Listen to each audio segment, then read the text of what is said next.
the keys are to the glory days at the stick. From who's got it better than us to brick by brick.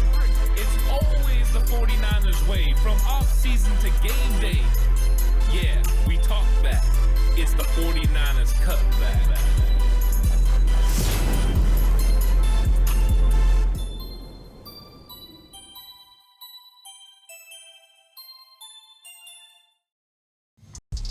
It's 49ers Cutback podcast time. Welcome to the show, everyone. I want to talk about bubble players and bubble players on the offensive side of the ball. And when I'm talking about guys who are on the bubble, I'm more talking about players who the 49ers have drafted, the 49ers have brought in, that they expect to make the roster. In fact, most of these guys have made the 49ers roster before. If you made the 53-man roster, and now you're on the fringe of potentially making this roster, I'm putting you on the bubble. And I want to talk about those guys because they're going to have huge battles when it comes to training camp. And in fact, they're putting their best foot forward right now during OTAs or organized team activities. It is their job to let the coaches know and let the front office know that they're prepared. They're ready for the season. They're ready to get out there on the field and make an impact. And for some of these guys, it's very important. Now, there's bubble players on both offense and defense. I'm going to dedicate this one to the offensive side of the ball because it's a little bit more complicated than just how has this player performed in the past. It's more about what can this player add to the roster and what can this player add to this particular set of roster players, because each player fits together like a puzzle piece. It's very important to have certain intangibles that go along with what you do. Now, Kyle Shanahan has made it very clear in the past. You need to be able to play a position and then help on special teams if you are going to be a fringe roster player. So some of these guys are going to be expected to help big time on special teams, and that can give them a leg up on the competition. 49ers have done a very good job of building this roster. So now you have players that have made your team in the past that are guys on the bubble. Now we're also going to talk about some guys who are on the bubble from last season's rookie class, because some of them have underperformed, or the 49ers have brought in players that are going to push them. They're going to make it difficult for them to make this roster. Any of the players that were drafted this season, I'm not putting on the bubble. Even though I do think some of them might not make the roster, I don't think you look at them as a bubble player because they're more trying to work to make your roster. So they're going to be a part of training camp battles, which I'm looking forward to getting into the closer we get to camp. Because after OTAs and mandatory minicamp at the beginning of June, there's going to be a long hiatus before training camp comes. A lot of time to discover exactly what's going to happen with the 49ers roster, all the training camp battles, who's going to be looking to make this team. But along the way, we can find out certain things about the players, the roster, and how Kyle Shanahan and John Lynch want to build this. So this is going to be a fun one. We're going to be talking about wide receivers, linemen. We're going to talk about all the positions. It's going to be a great episode. Like always, if you think I earned a like, I really appreciate that. If you think I earned a subscription, I definitely appreciate that. Always trying to add new subscribers, and by doing that, you help me out tremendously. So thank you so much for that. If you're listening on audio platform, 49ers Cutback on Believe, which is available on Spotify, Apple Podcasts, wherever you listen to your podcasts, please like it, give it a 5-star rating if you have the opportunity. I'd appreciate that. And if you're going to bet with Bet Online. Bet Online is your number one source for all your summer sports this season, from MLB, golf, NBA, and NHL playoff stats. All the latest stats, news, and scores available to follow your favorite teams.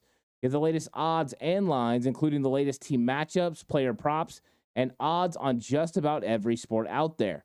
Head to the website today or use your mobile device to get in on the action. Bet Online, where the game starts. And so, bubble players on offense is interesting because there's some significant names that we're going to talk about. And one of the most interesting rooms this season has to be wide receiver. And we've had other years where wide receiver was interesting because you had certain names. You were wondering if they were going to develop. Guys like Jalen Hurd, how was he going to develop? And of course, he would end up making the 53-man roster, but then succumbing to injuries and never producing. And eventually he was just out of the league. So there's always an interesting dynamic with the 49ers end of their roster wide receivers. Last year, there was an interesting dynamic because there was a 7th-round draft pick in Ronnie Bell that many were high on. Then there was Danny Gray, who didn't really produce in his rookie season, but there was a lot of high hopes. And I was out there at training camp, and he looked really good. I was impressed with Danny Gray. In fact, I thought he was going to make the 53-man roster. We all know that in week 2, he got hurt on the opening kickoff, and he was injured, and they never brought him back. He basically got capable, did some practicing for 3 weeks during the end of the season, but they elected not to bring him back.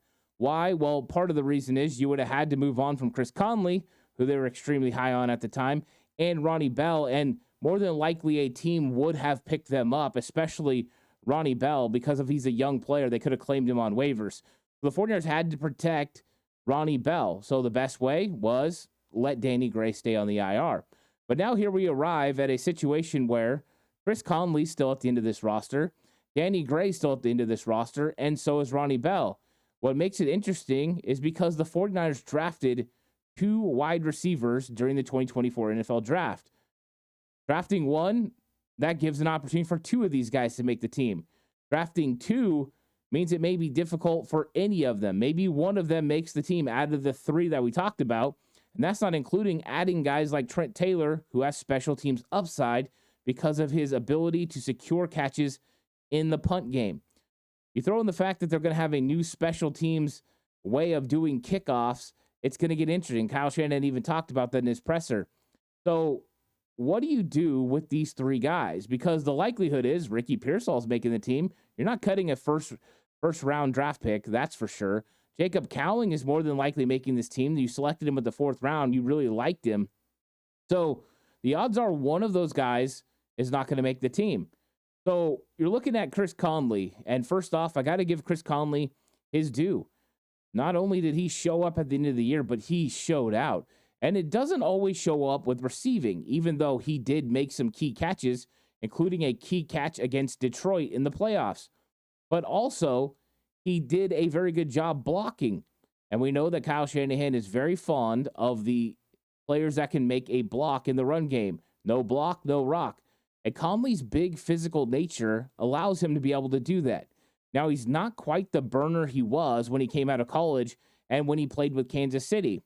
He used to be a 4-3 stretch the field vertically guy at 6'4".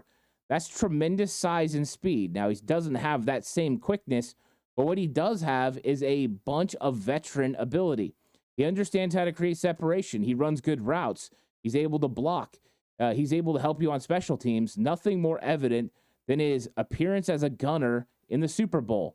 He was absolutely fantastic playing gunner. He had 2 really big special teams plays. So what did I talk about earlier? One of the ways to make this football team is by what you can do beyond what the others can do. And he is very, very equipped when it comes to special teams. What is his elite upside? There's not really any at this point in his career. He's over the age of 30. He's definitely slowed down. He's relying more on physicality and his ability to understand the game and understand what defenses are trying to do to him, but also to be physical at the point of attack. That's where he's going to make his bacon. That's where he's going to make the plays for this 49ers offense. So how is he used in the 49ers scheme? Well, with the players you got, by adding Pearsall and adding Jacob Cowling, he fits pretty nice. Now, you've got Juwan Jennings, who is a big physical body, but Conley can play outside. Conley can be physical at the point of attack. You can also play him in the Jennings spot. So he's got versatility, which makes him a player the 49ers could definitely use. There's a vision for him, and he fits nicely to complement the other players. That's part of what you have to do. Complement the other guys. What is the things that you can do to complement the other players that you have in the room? Because you know Ayuk, Debo, Juwan Jennings, and Ricky Pearsall are for sure there, and probably Jacob Cowling. Well, Cowling's, small and fast, so you know what he's going to be doing as far as creating separation. So we know what Conley would be. Now let's talk about Ronnie Bell, because Ronnie Bell was thought to be a big special teams addition when they drafted him. However, he was not a big special teams addition. In fact, he struggled on special teams mightily. Whether that was struggles in returning punts, which he put the ball on the ground sometimes, just made it a little bit scary back there. Or it was him making mistakes when he played on the punt team. There were just a plethora of mistakes from Ronnie Bell when it came to playing special teams. So he loses a leg up on Chris Conley. Also, what is it that Ronnie Bell does very well? Well, he normally gets open over the middle, but there's a weakness there as well. Ball coming off his hands a lot of times ends up being in the tip zone. There were a few times that balls hit the ground harmlessly that could have easily been intercepted, and other times they were off his hands for interceptions. That is something that is concerning. You throw in the fact that there's a lack of physicality, you have to find out where exactly you fit him. He doesn't block as good as Chris Conley. So he probably, is more in the Jacob Cowing role, where Jacob Cowing is faster. Jacob Cowing creates more separation. But even though Ronnie Bell's a good player, he can create separation on his own at times. He definitely is a little bit more limited within this offense. How does he complement the other players? And I think that's the more difficult role to find. I think you can find opportunities for him in the slot. I think there are some opportunities for him to be able to have a natural separation. He doesn't exactly create the most when he gets in and out of his break, but he does a pretty good job. Another thing he lacks a little bit is catching the ball in contested catch situations. But we've seen him make a few plays like that, so I'm going to give him the benefit of the doubt that he's gotten better. But I worry about his size, his ability to block, and his special teams compared to Chris Conley. So right now, I think Conley would have a heads up as far as a player on the bubble. Then you throw in Danny Gray. And right away, the thing that screams to you about Danny Gray compared to the other two we just talked about is speed. Now, how important is that speed now that you've got Jacob Cowing and Ricky Pearsall? I think that's to be determined. Now, the one difference between the three is Danny Gray is a 4.33 who looks like a 4.29 on film. When you look at the other guys, Pearsall doesn't quite look as fast as 4.41, but he's plenty fast enough. And Jacob Cowing does look 4.38. So Danny Gray still has some ability there. Now, where Cowing is 5'8" and 168 pounds, Danny Gray is over 6 foot and over 190 pounds, a bigger athlete. So the elite speed is definitely something you like. Now, how well is he going to block? Well, he did pretty good in training camp last year. It looked like his technique was a lot better. He looked more comfortable within the system. And my problems with him in training camp his rookie year was his inability to know exactly where he was supposed to be. Also, his inability to get from point A to point B when he was supposed to get the ball in timing. Now, that was a Brandon Ayuk problems at times his rookie season. So it's not like it's only Danny Gray. There's a lot of players that struggle with that. But Gray looked really good in his sophomore season in training camp. Early reports out of OTAs are that he made a few catches. That's great news. Nothing really to rely on, but it's good to see that he's out there catching the football. That means he's healthy, and that's important because Danny Gray is going to have the training camp of his life to make this football team. He's going to have to prove to the 49ers that speed is not the only element to the game that he's going to provide. They don't need that only now with Jacob Cowing. Now, as much speed as you can get is always welcomed, as long as Danny Gray can block consistently and make sure that he helps out in the run game. He also has to be able to help on special teams. This is where Danny Gray gives himself a chance to make this football team. Number one, they liked him returning kicks. They were giving him a shot last year when he was injured. Number two, he's a fantastic gunner on the punt team. So Conley and Danny Gray, almost forgot his name there for a second, are guys who help significantly on special teams. That's their advantage over Ronnie Bell. Ronnie Bell is going to be in the battle as well. These three bubble players and how they figure out who makes this roster, it could be three working for one spot. You got to believe right now Conley is sitting in the catbird seat because of what he did last year in the playoffs. They feel comfortable with him, his veteran leadership, and a veteran attached to this group is always a good idea. So where do you put this group right now? I would say that you probably got Chris Conley, the first guy, and I would put Danny Gray number 2 and Ronnie Bell number 3 because of special teams prowess. How it plays out is going to be determined at training camp. This is a battle that won't be won from last season. It won't be won in OTAs, but it's going to be won in training camp and preseason. Who is more consistent and who is going to help more on special teams? They need Coach Snyder to go to Kyle Shanahan and say, you know what? What are you thinking at the wide receiver room between these three guys? And Kyle says, you know what? It's Right now, I got Conley 1 and Danny Gray 2, but it's razor thin. Ronnie Bell's right there. And they need Snyder to say, you know what? I need Danny Gray, or I need Chris Conley, or I need Ronnie Bell. That's going to be their way to help make this team the sixth wide receiver, because there's no other way the 49ers are keeping 6 wide receivers unless that sixth guy is significant in special teams. And Jacob Cowing and Ricky Pearsall might have something to say about these players' help on special teams anyway. So it's going to be a fun one there. I think those guys are 3 bubble players that I'm interested to see where they end up. Now let's go to the offensive line. You got Spencer Burford, who is now on the bubble. He's going into his 3rd season with the San Francisco 49ers. And his rookie season, he started. He had a rotation with Daniel Brunskill. He played really well. It looked like sky was the limit for Spencer Burford. I mean, the conversation around San Francisco was Aaron Banks at left guard, Spencer Burford at right guard. Like, we're set. We're set in the interior part of this offensive line. Then Spencer Burford struggled. Spencer Burford struggled a lot, in fact. He was missing blocks. He wasn't able to anchor the way he did in his rookie season. He struggled to maintain blocks in the second level. He didn't look like the same player he looked like his rookie season. Now he's on the bubble because John Feliciano's back for year 2. Now we'll see what happens because Brendel's dealing with knee injury, but you have Feliciano back and you have Banks back. Both those guys played really well when healthy last year. So getting into the starting lineup is going to be hard enough for Spencer Burford. You also throw in the fact that they just drafted Dominic Puny and Jared Kingston to play on the offensive line, and they are both looked at as interior offensive linemen, especially at guard.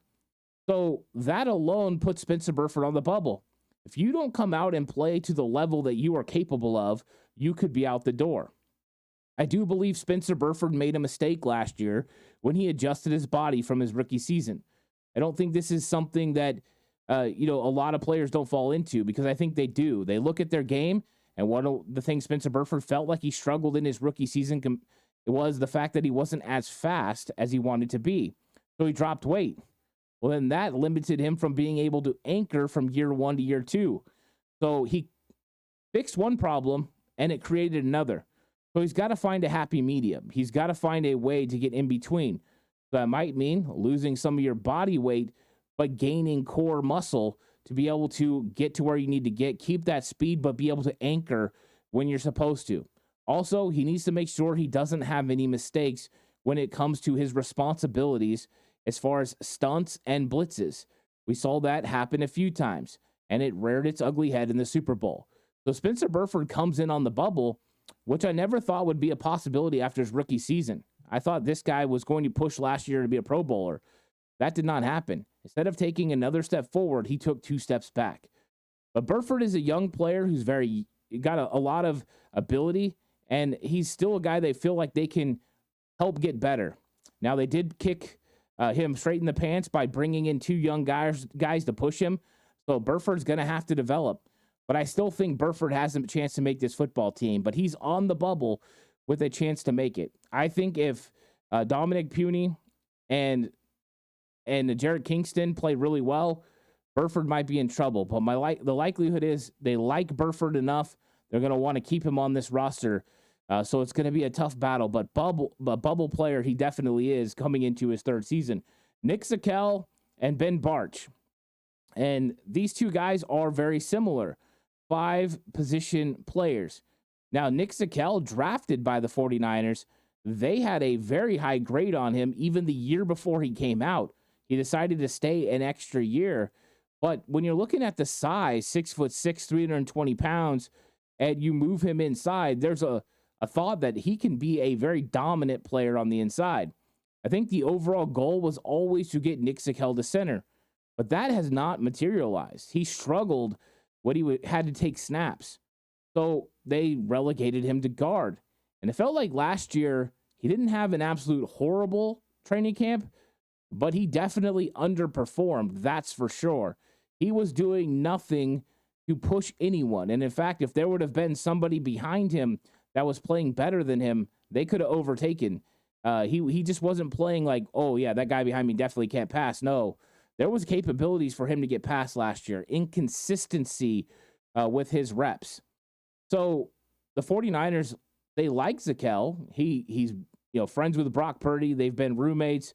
They like his size. They like his intelligence. They like his athleticism. But so far, it just hasn't clicked. Then he gets injured and put on season-ending IR. So now we don't know what Nick Zakelj is going to look like coming into this season. The thought process is this is do or die for Nick Zakelj. He's definitely firmly in the bubble. He needs to make sure that he plays lights out. The problem is there's guys like Spencer Burford now that's considered a backup that has played better than him, that's got a lot more reps in the NFL than him. There's guys like Dominic Pooney, who they are very excited about, who they just drafted. In fact, Dominic Pooney is one of my favorite players on the 49ers already. That's how talented I believe he is. So Nick Zakelj is not sitting in a comfortable position. They wanted him to play center. You can't be backup center. You might not have a role on this football team. Can you beat out Dominic Pooney? No. Can you beat out Spencer Burford? Doesn't seem likely. So, to me, this one is screaming that Nick Zakelj is going to have a hard time making the 49ers roster. Now, Ben Bartch is an interesting one. Zakelj was hurt. They didn't have that player with 5-position versatility. Feliciano can man the entire middle, which he did last year. He played guard. He played the other guard. He did whatever they had to do. Burford hurt, took care of it. Banks hurt, took care of it. If Brendel would have went down, he could take care of that too. But then they bring in Ben Bartch.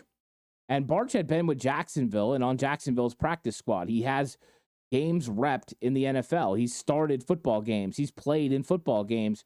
That is an advantage over Nick Zakelj. He comes in with the versatility to play all 5 positions, and Chris Foerster's talked about the fact he does a pretty good job at center. So there's a likelihood that Ben Bartch is already ahead of Nick Zakelj as far as roster depth. And I think he should be, because he's been out on the field. He's got the reps. He does the same things, but he's better at snapping. Because I don't think you can put Bartch ahead of Burford or ahead of Pooney, but you can put him ahead of Zakelj at center or ahead of some of the other guys the 49ers have brought in. Luciano's gone. So it's interesting right there. The fact that Foerster likes Bartch so much after he was recommended by a former colleague means that they are high on Bartch. And even Bartch is on the bubble. Because if you decide to keep Jalen Moore on the outside, which is plausible, you bring in Chris Hubbard to play the other tackle. Last year, the 49ers kept Matt Pryor as one of their offensive linemen. It means you potentially have 2 spots on the interior if you keep 9 offensive linemen. Spencer Burford, bubble. Nick Zakelj, bubble. Ben Bartch, bubble. Because Pooney's making this football team. It would come down to 3 guys. Now, if they decided that Jalen Moore could handle the tackle position outright, that Spencer Burford or Nick Zakelj could play it in a pinch, or Ben Bartch, then maybe there's 2 spots. But it's likely there's 1 spot available for Burford, Bartch, and Zakelj. And that may be very difficult for the 49ers because Burford definitely has the most upside of the 3 players. Bartch definitely has the most versatility of the 3 players. Nick Zakelj, you're in trouble. And I think the 49ers would love to keep Zakelj even if he didn't make this roster and end up on the practice squad, because you could continue to develop him. And I don't think he would get claimed off waivers. I could be wrong, but I think you could sneak him to the practice squad and be able to work with him. And we've seen players like Colton McKivitz go to the practice squad, get reinvigorated, and then come back and play a lot better, including getting a starting role. So I don't know if that's in the card for Zakelj, but right now, of these bubble players, I think he's sitting 3rd. Burford 1, Bartch 2, and then that's where Nick Zakelj comes in. So tough sledding right now, but all 3 of those guys on the bubble to make this roster. This is the first year that Jalen Moore hasn't felt on the bubble, unless you think Chris Hubbard can beat him out. I think they like Moore at left tackle. He's played some right tackle, but I think they like him behind Trent Williams. So I think Hubbard's opportunity to make the team is playing right tackle as a backup and convincing them he's the John Feliciano of tackles. I think that's his best way to get it done. Now let's talk about the tight end position a little bit, because the 49ers have brought in guys, but normally we'd be talking about Ross Dwelley or Charlie Warner. They're both in Atlanta. So who are the holdovers that the 49ers have? Cameron Latu and Braden Willis. Braden Willis played last season. He made the 53-man roster. Now, we don't know if Cameron Latu would have made it, but he got put on injured reserve and was out for the season. So Braden Willis got out there and showed his teammates, he showed his coaches what he could do. I thought he was fair. Average on special teams, showed a little bit of initiative when it came to playing tight end, blocked well at times. Didn't really show any receiving prowess, but the 49ers weren't playing him to be a receiving threat within that offense, and really, he was the third tight end on the football team. When you look at Cameron Latu, he's a guy that never had an opportunity. Training camp wasn't good. He was dropping footballs. There was a little bit of excitement for him when he made a couple plays in the last preseason game, only to find out he got hurt and would end up shelving him for the rest of the season. When it comes to Latu, there's more upside with him than anyone else in the tight end room not named George Kittle. Because Cameron Latu's 6'5", he's over 250 pounds. He runs well. He catches the ball well. Normally, he did in college. But he's a transitional player. He's going from playing defensive end at Alabama to tight end. And who was a big part of that transition? Steve Sarkisian, who's coaching at Texas. Steve Sarkisian has a good relationship with Kyle Shanahan. So my expectation is they have some belief that Cameron Latu can develop into the tight end that they're looking for. But we just don't know. So I have to put him on the bubble for the mere fact that they tried to make a big signing with a restricted free agent, and it didn't work out. They were thinking they needed to upgrade this tight end room. They didn't invest in the draft, and the draft was difficult finding tight ends that were very talented. The year before, so many good tight ends, and the 49ers selected two. So I think Braden Willis and Cameron Latu are on the bubble only because I expect at least one of them will make the roster. Now, it could be both, and that's a best-case scenario for the 49ers. If Latu and Braden Willis both make this team, it means you feel comfortable with them backing up George Kittle. And Kittle misses time. So the 49ers brought in guys like Eric Saubert. They brought in other guys as well that are going to come in and compete. But the reason I put him on the bubble is the 49ers can't afford to just stash a player because they think he has upside anymore. They've got to make sure they have guys that can help their football team. They can't go sign a Ross Dwelley or a Charlie Warner and bring them back. They would have to play Saubert. And is he good enough to back up George Kittle? You're going to lose something at the tight end position. So it's a huge undertaking for the 49ers figuring this out. I believe that Braden Willis is going to come in. He's going to play a lot better. I think Cameron Latu is going to come in and play a lot better. But both of them are on the bubble to make this football team. The worst thing that can happen, and right now it's happening, is Cameron Latu's not at OTAs because he's still banged up. We don't know exactly when he's going to be released, but he needs to be ready for training camp. If he's ready for training camp, he has a clear shot to make this team. If he's out there and he's doing the same things he was doing at training camp last year, not understanding his assignments, dropping footballs, not showing up the way that a third-round pick should show up, the 49ers are going to have to make another signing. I don't think Saubert's the answer. That's probably when they're going to have to pick up the phone and call a guy like Robert Tonyan. So the 49ers know it's so important to make sure Latu and Willis are off the bubble and on this team. So here's the offensive players I believe are on the bubble. Now, I didn't talk about guys like Chris Hubbard, guys they brought in that are towards the end, end of your roster that are going to be competing for a roster spot. We'll talk about them later when we talk about camp competitions. These are guys who were on your team or you've drafted that are now bubble players. Let me know who you think of these bubble players is more likely to make the team. Which wide receiver will make it? Will it be Conley? Will it be Ronnie Bell? Will it be Danny Gray? I know a lot of people are low on Danny Gray. What will happen at the offensive line position? Will it be Spencer Burford, Nick Zakelj, or Ben Barch? Will both of these tight ends make it? I think it's really interesting conversation. I'm curious what you guys think about these bubble players. And, of course, I'll tackle the defense in a future episode because there's a lot of players over there that we're going to have to talk about, like Ambry Thomas and Sam Womack. So that'll be a lot of fun. So let me know in the comment section what you think, who's going to make this roster. I think it's an interesting conversation. Like and subscribe to the channel if you haven't already. If you're listening on audio platform, 49ers Cutback on Believe. Please give it a 5-star rating. And just like always, this episode brought to you by Bet Online, where the game starts. I'll catch you guys on the next one. Until then, stay safe. And remember, the right way is always the 49ers way.